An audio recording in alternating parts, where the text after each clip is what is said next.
নমস্কার বন্ধুরা, আমি শিউলি আমি কিচেনে সবাইকে স্বাগত। তো আমি আজকে আপনাদের জন্য নিয়ে এসেছি একটা নতুন রেসিপি। তো আমার আজকের রেসিপি হচ্ছে মটরশুঁটি আর টমেটো দিয়ে বাঁধাকপির ঘন্ট। তো মটরশুঁটি আর টমেটো দিয়ে বাঁধাকপির ঘন্ট বানানোর জন্য আমি বাঁধাকপিগুলোকে ভালো করে কুচিয়ে ধুয়ে নিয়েছি। সুন্দর করে কুচিয়ে 1 কেজি ওজনের একটা বাঁধাকপি ভালো করে কুচিয়ে ধুয়ে নিয়েছি। এখানে নিয়ে নিয়েছি কুচি কুচি করে আলু, এখানে নিয়েছি মটরশুঁটি, টমেটো, তেজপাতা, কাঁচা লঙ্কা, গোটা জিরে, লবণ, হলুদ, এখানে আছে আদা জিরে বাটা, এখানে রয়েছে ঘি, এখানে রয়েছে গরম মশলা গুঁড়ো, গোটা গরম মশলা আমি গুঁড়ো করে নিয়েছি, এখানে রয়েছে চিনিটা অপশনাল, কেউ চাইলে নাও দিতে পারেন। আর এখানে রয়েছে রিফাইন্ড অয়েল। আমি রান্নাটা রিফাইন্ড অয়েল দিয়ে করব। তো চলুন রান্নাটা শুরু করা যাক। তো আমি প্রথমে দিয়ে দেবো কড়াইতে সাদা তেল। 3 চামচি মতো রিফাইন্ড অয়েল আমি কড়াইতে দিয়ে দিয়েছি। রান্নাটা খুব কম তেলে করব। তো আমার তেলটা দেখো গরম হয়ে গেছে, এর মধ্যে আমি আলুগুলোকে দিয়ে দেব। আমি অল্প একটু নুন আর অল্প একটু হলুদ দিয়ে আলুগুলোকে ভালো করে লাল লাল করে ভেজে তুলে নেব।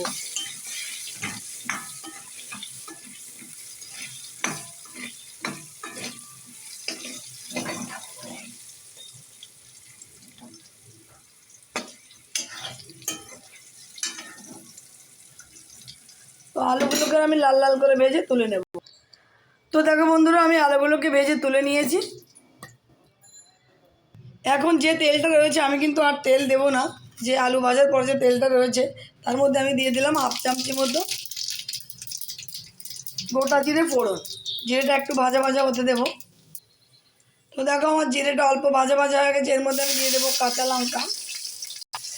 লঙ্কাও ভাজা ভাজা হয়ে গেছে। এর মধ্যে আমি এখন দিয়ে দেবো তেজপাতা। 3টে তেজপাতা রেখেছিলাম, ছিঁড়ে 2 টুকরো করে দিয়েছি।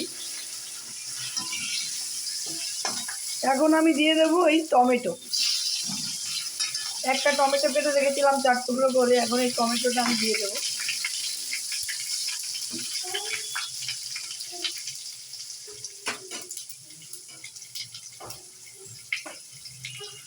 আর দিয়ে দেবো এই মটরশুঁটি।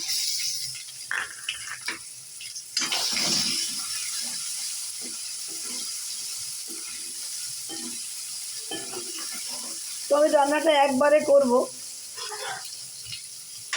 এর মধ্যেই আমি আমার বেটে রাখা আদা আর জিরের পেস্টটাকেও দিয়ে দেবো, একসাথে কষিয়ে নেব। 2 চামচি মতো আদা জিরের পেস্ট আমি করে রেখেছিলাম।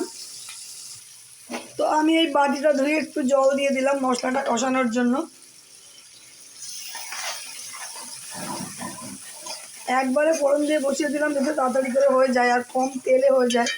তেল খাওয়া তো স্বাস্থ্যের পক্ষে ক্ষতিকর, তাই কম তেল দিয়ে রান্নাটা করব।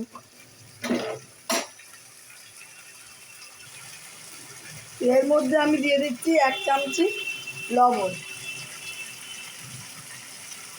আর 1 চামচি মতো হলুদ গুঁড়ো। 1 চামচি পুরো দিইনি, 1/2 চামচির একটু বেশি দিয়েছি। এবার সবটা মিশিয়ে আমি মশলাটাকে ভালো করে কষিয়ে নেব।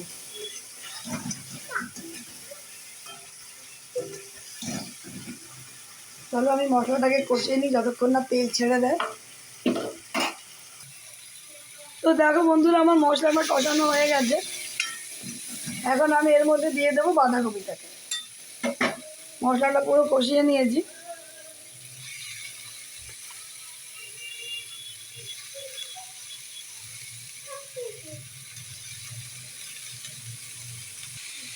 তো দেখো আমি বাঁধাকপিগুলোকে দিয়ে দিয়েছি। এবার একটু ভালো করে নাড়াচাড়া করবো, করে এটাকে ঢেকে দেবো। তো দেখো আমি মশলাটার সাথে বাঁধাকপিটাকে ভালো করে মিশিয়ে দিয়েছি। এখন আমি এটাকে 10 মিনিটের জন্য ঢাকা দিয়ে রাখবো। জোরটা একটু কম করে ঢাকা দিয়ে রাখবো। তো দেখো বন্ধুরা, 10 মিনিট হয়ে গেছে। আমি এখন ঢাকনাটাকে খুলে দিলাম। কপিটা অনেকটাই কম হয়ে গেছে, জল ছেড়ে দিয়েছে কপি থেকে, খানিকটা সিদ্ধও হয়ে গেছে।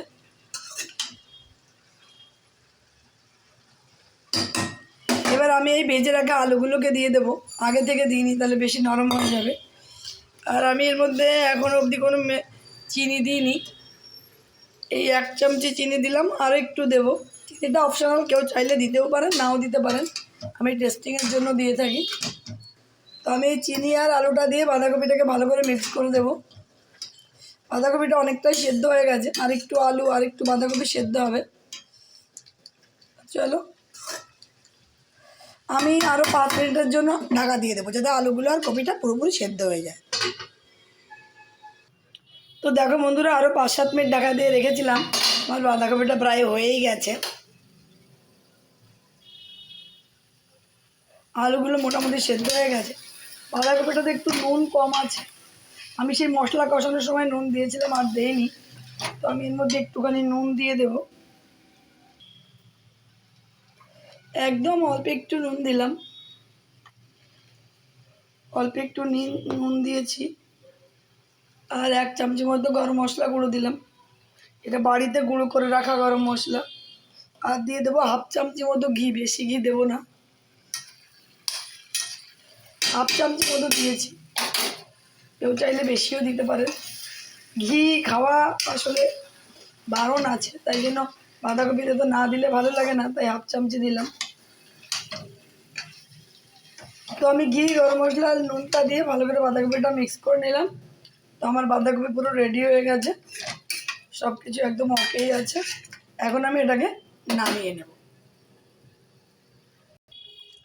তো বন্ধুরা, আমার বাঁধাকপির ঘন্ট রেডি হয়ে গেছে। আমি কিন্তু টমেটো মটরশুঁটি দিয়ে বাঁধাকপির এই ঘন্টটা একদম অল্প তেল মশলায় করেছি, আর কাঁচা লঙ্কা দিয়েই করেছি। তোমরা দেখেছো, একদম অল্প তেল মশলায় কাঁচা লঙ্কা দিয়ে আর বাটা মশলা দিয়ে করেছি। এভাবে তোমরা অবশ্যই বাড়িতে ট্রাই করতে পারো, খুবই ভালো লাগে খেতে।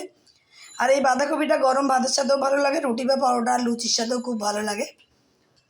তো তোমরা বাড়িতে অবশ্যই ট্রাই করো। আর এই আমার রান্নাটা যদি তোমাদের ভালো লেগে থাকে, তাহলে অবশ্যই আমার চ্যানেলটিকে সাবস্ক্রাইব করো, লাইক করো আর শেয়ার করো।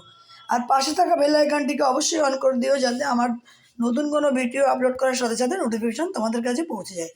তো চলো ফিরে আসছি অন্য কোনো দিন অন্য কোনো নতুন রেসিপি নিয়ে।